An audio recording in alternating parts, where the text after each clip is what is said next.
시편 보겠습니다.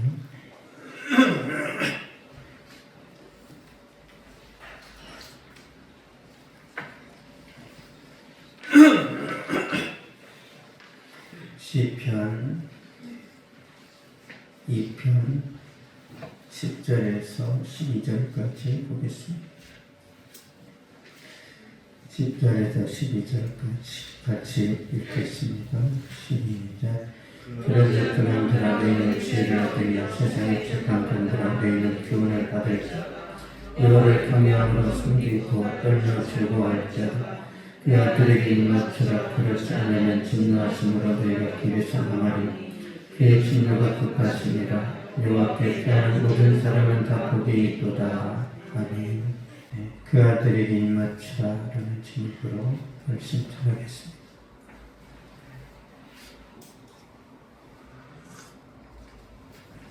시편 2편은요 다윗이 쓴 겁니다. 다윗의 작품인데 이 편의 내용은 세상 왕들이, 세상의 귀족들이나 힘 있는 자들이 여호와를 대적하지만 오히려 그들은 파멸을 당한다. 그런 내용이에요. 2절에서 4절까지 보겠습니다. 시편 2편 2절에서 4절 시작. 세상의 근황들이 났으며 고난들이 서럽게 하여 여호와 그의 기름 부은 받은 자를 대적하니 우리가 그들의 맹것을 들고 그의 결박을 벗어버리자는 하늘에 계신 자가 웃으시며 주께서 그들을 비웃으시리로다. 아멘. 하늘에 계신 자가 웃으시며 주께서 그들을 비웃으시리로다. 세상의 왕들이 하나님을 대적하고 고위 관직들 하나님 존재를 부정합니다. 특히 막 세상에 막 그 학식이 두텁고 막 똑똑한 막 철학자들이 있죠. 교수님들 이런 분들이 대체적으로 하나님을 좀 조롱해요. 그러니까 세상 성공한 사람들은 교회 다니는 사람들은 굉장히 이렇게 허약한 사람처럼 표현하죠. 비웃습니다. 교회에 다니는 사람, 그러니까 하나님을 믿는 사람들을 비웃고 조롱한다는 것은 더 나아가서 하나님을 비웃는 것으로 해석이 됩니다. 그래서 목회자를 대적하거나 선지자를 대적하면 하나님을 대적하는 것으로 해석이 돼요. 우리가 그런 걸 조심해야 되는 거죠. 세상에서 잘 나가는 사람들이 부귀 영화를 누리는데 부귀 영화는요 일장춘몽이에요. 금방 끝이 납니다. 하나님이 오히려 그들을 비웃어요. 세상에 잘 나가는 사람들, 세상에서 높은 지위에 이제 그 앉았던 사람들에 대해서 하나님이 그들의 젊음이, 그들의 이 현역으로 있는 이 기간이 길지 않아요. 빨리 생각해야 됩니다. 힘이 다 빠졌을 때, 그때 하나님의 존재를 인식하는 게 아니라 젊은 날에 그걸 알아야 돼요. 그래 우리 인생을 잘 경영할 수 있습니다. 근데 하나님은 자신을 대적하는 군왕들이나 위정자들, 세상에서 잘 나가는 고위 관직들에 대해서도 하나님은 자비를 베푸시고 하나님 그들에게 사랑을 주시는데 보겠습니다. 시편 22편 10절 11절 시편 2절 2편 10절 11절 읽겠습니다. 시작. 그런즉 그놈들아 너희는 지혜를 얻으며 세상의 재판관들아 너희는 교훈을 받을지 여호와를 경외함으로 숨기고 떨며 즐거워할 자다. 아멘. 그런즉 그놈들아 너희는 지혜를 얻으며 세상의 재판관들아 너희는 교훈을 받을 자다. 지금 다윗이 말하는 거죠. 세상의 군왕들아 지혜를 얻으라. 어떤 지혜예요? 그렇죠. 돈을 잘 버는 지혜, 공부를 잘하는 지혜, 세상에서 성공하는 지혜, 그게 아니에요. 하나님을 아는 지혜를 얻어야 됩니다. 하나님을 아는 지혜는 영적인 거예요. 잠언 한번 보겠습니다. 잠언 9장 보겠습니다. 잠언 9장 10절입니다.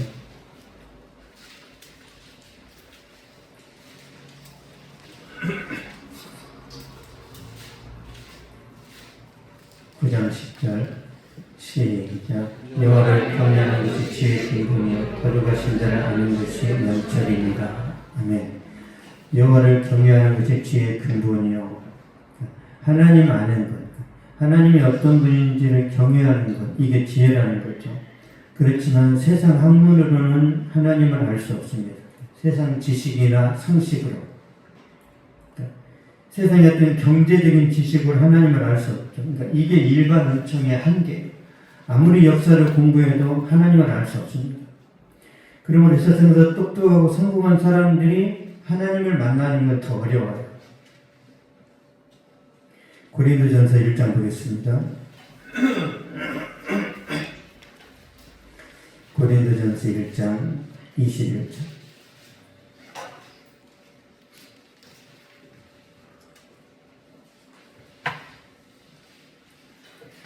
1장 21절 시작. 하나님의 지혜에 있어서는 이 세상에 자기 지혜로 하나님을 알지 못하므로 하나님께서 전도에 미련한 것으로 믿는 자들을 구원하시기를 기뻐하셨도다. 아멘. 이 세상에 자기 지혜로 하나님을 알지 못하므로, 세상의 지혜로, 세상의 철학으로는 하나님을 알 수가 없어요. 하나님이 어떻게 구원하신다고요? 전도에 미련한 것으로. 전도가 가장 미련한 방식입니다. 전도하는 사람들이 무시하고 조롱하고 그래요. 그런데도 10명 중에 하나, 100명 중에 하나는 그 복음을 듣고 예수를 믿게 되죠. 그러면 그 사람이 바뀌어요. 여기 있는 모든 분들이 그럴 거예요. 전도 받았을 때 처음부터 나 교회 가야지, 나 하나님을 믿고 싶어서, 이런 사람은 없어요. 그래서 부정하고 거부하고 거절하다가 듣다 보니까 예수님이 믿어지고 믿고 보니까 이보다 더 좋은 것이 없다라는 걸 그때 이제 느끼게 되는 거죠. 그러니까 어느 누가나 예수님 믿기 전에 예수님에 대한 그런 그 거부감, 그러니까 예수님을 본능적으로 싫어하는 이유는 뭐냐면 우리가 죄인이기 때문에 하나님이 그냥 부담스러워요. 하나님이. 근데 하나님을 믿고 나면, 우리가 하나님의 자녀가 되고 나면 이 세상에서 하나님보다 더 귀한 것은 없는 거죠. 그래서 시편 2편 12절에도 보면 전도에 대한 내용인데 보겠습니다. 시편 2편 12절 시작. 그야 그에게 임하처럼 그릇 쌓으면 진노하심으로 너희가 그릇을 망하리니 그의 진노가 급하십니다. 여호와께 피하는 모든 사람은 다 복이 있도다. 아멘. 그의 아들에게 입맞추라. 그렇지 않으면 진노하심으로 너희가 길에서 망하리니. 이제 그의 아들이 예수 그리스도예요. 예수 그리스도. 입맞추라는 뭐예요? 관계 회복입니다. 화해하라는 거예요. 화해. 죄를 고백하고 예수 그리스도를 영접하라는 뜻이에요. 구약에서 복음은 굉장히 희미합니다. 그래서 신약으로 해석해야 되는 거예요. 죄를 고백하고 예수님 영접하면 그때 이제 놀라운 반전이 일어났죠. 우리 골로새서 한번 보겠습니다. 골로새서 1장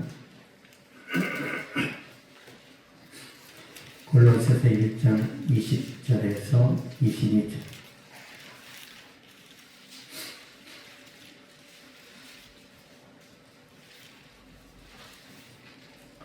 (325페이지에) 있습니다. 325페이지. 시작. 그의 십자가의 피로 화평을 이루사 만물과 땅에 있는 것들이나 하늘에 있는 것들이 그로 말미암아 자기와 화목하게 되기를 기뻐하시니라. 전에 악한 행실로 멀리 떠나 마음으로 원수가 되었던 너희를 이제는 그 육체의 죽음으로 말미암아 화목하게 하사 너희를 거룩하고 흠없고 책망할 것이 없는 대로 그 앞에 세우고자 하셨으니. 아멘. 이제는 그의 육체의 죽음으로 말미암아 화목하게 하사. 예수님이 죽으심으로 우리가 하나님과 화목이 되는 거죠. 예수님이 브릿지 역할을 하는 거예요. 하나님과 인간 사이에 끊어졌던 이 다리를 예수님이 만들어 주시는 거죠. 그 십자가 죽으심으로, 죽으시고 부활하심으로 다리가 연결되는 거예요. 구원의 길이 열린 겁니다. 그럼 우리 인생에서 가장 중요한 것은 화려한 스펙이나 성공이나 부자 되는 게 아니에요. 예수님 만나는 거예요. 여러분 부자가 되더라도 예수님 안에서 부자가 되어야 돼요. 예수님 안에서 형통해야 돼요. 예수님과 상관없는 형통함, 현대의 정주영이나 삼성의 이병철이나 예수님 모르고 형통한 것은 축복이 아니에요. 우리가 부자 되는 것보다 세상에서 명성을 날리는 것보다 더 중요한 것은 예수님의 은혜를 경험하는 거예요. 이 은혜를 경험했다면 여러분 이 세상에서 망해도 망한 게 아니에요. 믿습니까? 예수님 자체가 축복이고 예수님 자체가 전부예요. 전부. 어차피 우리 인생은 한 80년, 90년 타면 우리 다 죽잖아요. 죽고 나면 우리가 화장실에 가서 볼일 보면은 맛있는 거 먹은 사람이나 현편한 거 먹는 사람 똑같죠.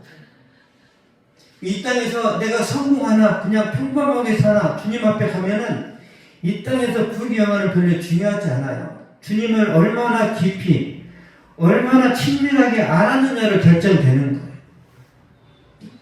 여러분 이성계라는 사람이 조선을 세울 때도 누구와 친밀했냐에 따라서 이 보직이 정해지잖아요.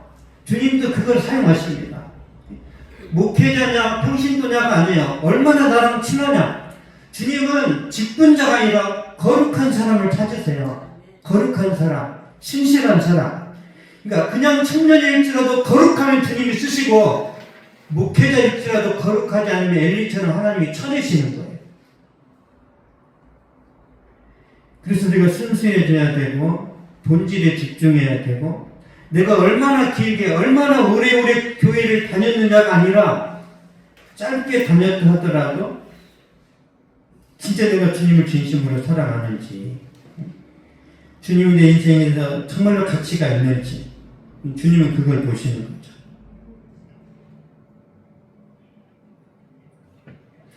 예수님께서 갈릴리에서 고기를 잡고 있는 베드로에게 가서 말씀하십니다. 깊은 데로 가서 그물을 내려 고기를 잡으라. 베드로가 순종을 해요. 베드로도 보면 굉장히 자기 어떤 생각이 투철한 사람인데 잘 아시겠지만 이른 아침에는 갈릴리 바다에서 고기가 안 잡혀요. 그 시간대는 예수님은 목수 출신이고 베드로는 어부 출신인데 목수가 말하는 게 목수가 깊은 데로 가서 고기를 잡으라 그러면 뭐라고 해야 돼요? 저 사람은 고기를 안 잡아봤구만. 그러면서 따져야 되는데 베드로가 우리가 밤이 새도록 고기를 잡은 것이 없지만 내가 말씀 위에 그물을 내리리다 하잖아요. 그러니까 자기 경험을 다 내려놓고 순종하니까 예상치 못했던 이제 결과가 나오는 거죠. 그 결과를 봤는데, 그러니까 베드로가 평생 바다에서 살았는데 물고기가 너무 많이 잡혀서 그물이 찢어지는 역사는 없었거든요. 쉽게 말하면 그런 거예요. 손흥민이가 골을 찼는데 골망이 찢어졌어. 있을 수 있어요? 손흥민 선수가 골을 넣었는데 골망이 찢어져. 그러면 사람 맞으면 죽을까요? 살까요? 죽어요. 지금 베드로가 고기를 잡았는데 그물이 찢어졌다는 것은 이건 사람의 능력이 아니에요. 하나님이 고기를 모았다는 거예요. 그리고 베드로가 본능적으로 합니다. 본능적으로. 누가복음 5장 8절 보겠습니다. 누가복음 5장 8절.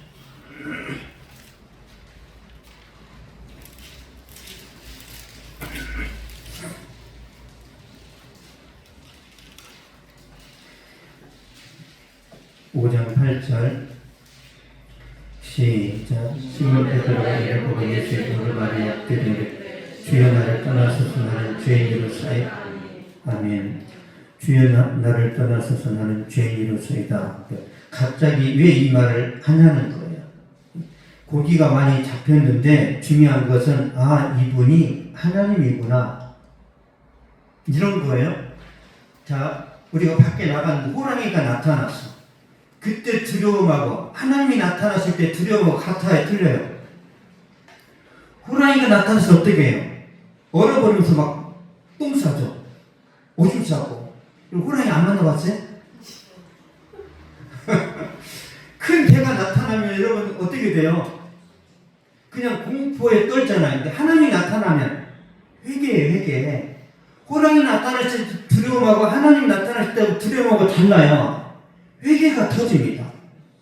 여러분이 어떤 일을 하다가 아니면 뭐 공부를 하든 아니면 뭐 게임을 하든 어떤 일을 갑자기 막 회개의 눈물이 나오고 나도 모르게 막 찬양이 나온다. 이건 주님이 그 자리에 임하신 거예요. 주님이 임재하신 거예요. 이 성령의 역사라는 거예요. 베드로에게 그런 역사가 나타난 거예요. 그 다음에 어떻게 되는지 보겠습니다. 누가복음 5장 10절 보겠습니다. 5장 10절 시작. 시베리에 아들에서 시몬의 동업자인 야고보와 요한도 놀랐습니다. 예수께서 시몬에게 이르시되 무서워하지 말라. 이제 후로는 내가 사람을 취하리라 하시니. 아멘. 무서워하지 말라. 이제 후로는 내가 사람을 취하리라. 직업이 바뀌어요. 직업 변경시키는 거예요. 예수님 만난 이후에 베드로는 생계를 위한 삶이 아니라 사명을 위해서 살아갑니다. 사명을 위해서. 세속적인 삶이 아니라 영적인 삶으로 바뀌어요. 소비하는 삶이 아니라 생산하는 삶으로 바뀝니다. 하나님 나라 확장에 이제 힘쓰는 거죠. 그러니까 하나님 우리를 구원하셨어요. 같은 직장을 다니지만 내가 열심히 돈 벌어야 돼. 그게 아니라 내가 직장 다니면서 내가 빛을 발하고 내가 전도해서 하나님 앞에서 열매를 맺어야지 그 중심으로 살아가야 된다라는 거예요. 그러면 월급은 당연히 하나님이 재정 다 채워주시죠. 그러니까 오직 돈을 버는 데 목적이 아니라 물론 우리가 돈도 벌어야 되지만 우리의 목적은 하나님 나라에 있습니다. 하나님 나라에. 고린도후서 5장 보겠습니다. 고린도후서 5장 15절.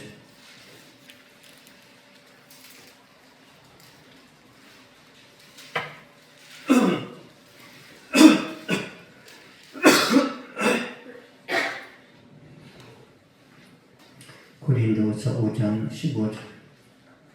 시작. 그가 모든 사람을 대신하여 죽으시는 살아있는 전도자로 다시는 그들 자신을 위하여 살지 않고 오직 그들을 대신하여 죽었다가 다시 살아나신 이를 위하여 살게 하려 하시니라. 아멘. 오직 그들을 대신하여 죽었다가 다시 살아나신 이를 위하여 살게 하려 하시니라. 예수님께서 우리를 구원하신 이유는 예수님을 위해서 살아야 된다라는 거죠. 예수님을 산다는 뭐냐면 이 땅에서 우리가 예수님, 작은 예수로 사는 거예요. 작은 예수. 도덕적인 삶을 살아야 되고 세상에서 어둠을 밝히는 그런 빛으로 살아가야 되는 거죠. 예수님께서 예루살렘 성으로 들어가시다가 열매 없는 무화과 나무 보셨을 때 예수님이 저주하셨죠. 예수 믿는 사람이 전도를 안 하고 열매를 못 맺었을 때 문제가 생깁니다.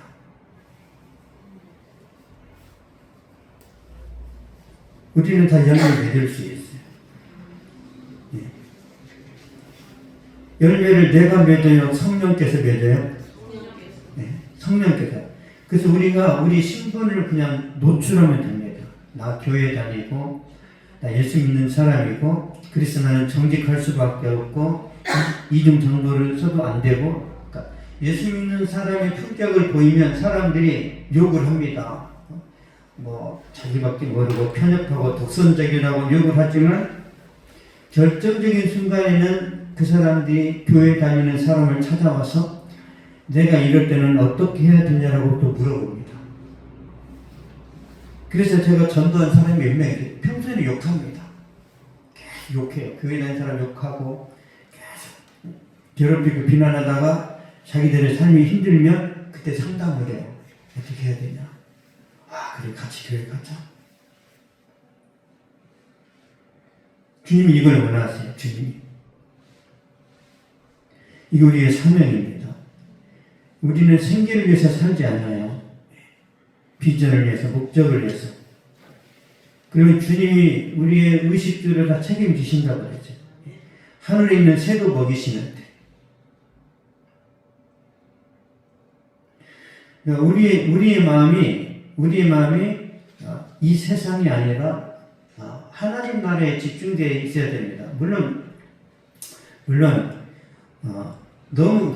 너무 하나님 나라에 집중하는 사람들이 있죠. 오직 천국, 주님이 곧 오셔. 이런 사람들은 문제가 뭐냐면 직장 생활을 대충 해요. 어차피 주님 오시는데 취직은 뭐하러 해? 현실 도피. 그러니까 너무 천국만 바라보면 안 됩니다. 천국을 바라봐야 되지만 현실도 중요해요. 그렇죠? 근데 현실만 바라보는 사람도 있죠. 세속화돼요. 항상 긴장 상태입니다. 천국을 바라보면서 현재 삶도 소중하게 얘기해야 돼요. 이게 성경에서 말하는 거예요. 내 직장, 내 가정이 다 소중합니다. 그렇지만 하나님 나라를 향하지 않으면 금방 우리가 변질되고 타락해요. 균형을 이루어야 돼요. 독수리가 두 날개로 날아가는 것처럼. 여러분이 하나님 앞에서 반드시 천국에 간다는 그 믿음을 갖고서 이 세상에서 내가 어떤 모습으로 살아야 되는지, 돈을 왕창 버는 게 비전이 아니에요. 내가 진짜 예수님의 자녀로서 하나님의 백성으로서 잘 살아가고 있는지 이걸 항상 점검해야 됩니다. 그러면 주님이 알아서 하세요. 주님이. 여러분 직장이나 아니면 학교나 여러분 삶 현장에서 예수 믿는 사람은 그래도 조금이라도 더 훌륭하다, 더 좋은 평가를 드려야 됩니다. 하나님 우리에게 뭐 대단한 걸 바라지 않아요. 조금이라도 낫더라고요. 조금이라도.